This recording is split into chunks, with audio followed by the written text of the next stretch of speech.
Why making it is a myth.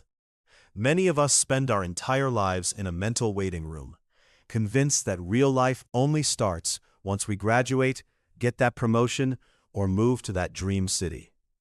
But according to Harvard psychologist Dr. Tal Ben-Shahar, we are falling for the arrival fallacy.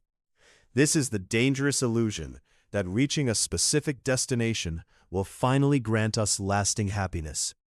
Ben-Shahar's research proves that once we hit a milestone, our brain's reward system resets almost instantly, leaving us feeling empty and immediately chasing the next hit.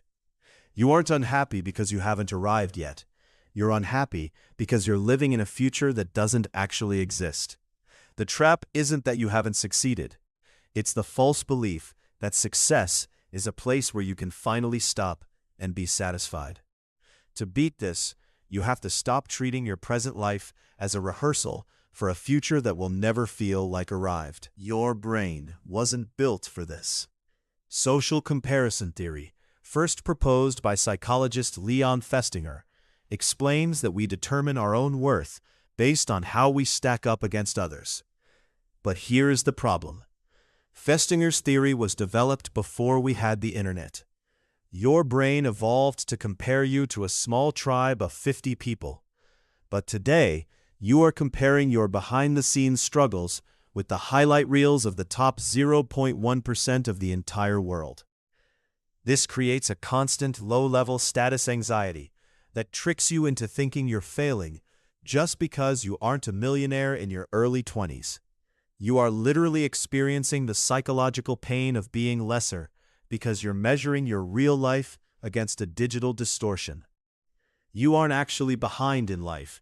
You are just a victim of a global leaderboard that was never meant to be your yardstick for success.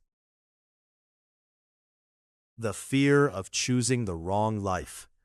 Young people today have more options for careers, relationships, and lifestyles than any generation in human history. Yet we are more paralyzed than ever before. Psychologist Barry Schwartz calls this the paradox of choice.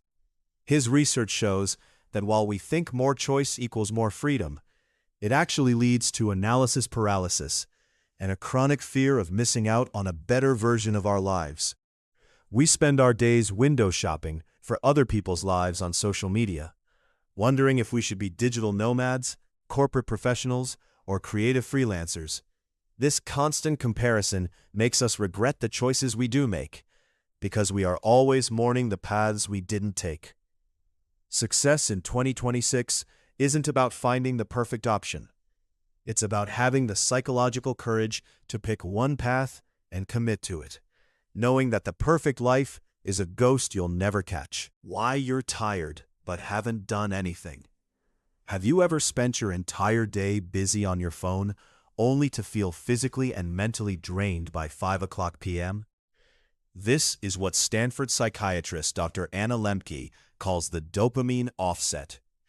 In her research on the pleasure-pain balance, she explains that every microspike of dopamine from a notification or a scroll is followed by an equal and opposite dip in your mood.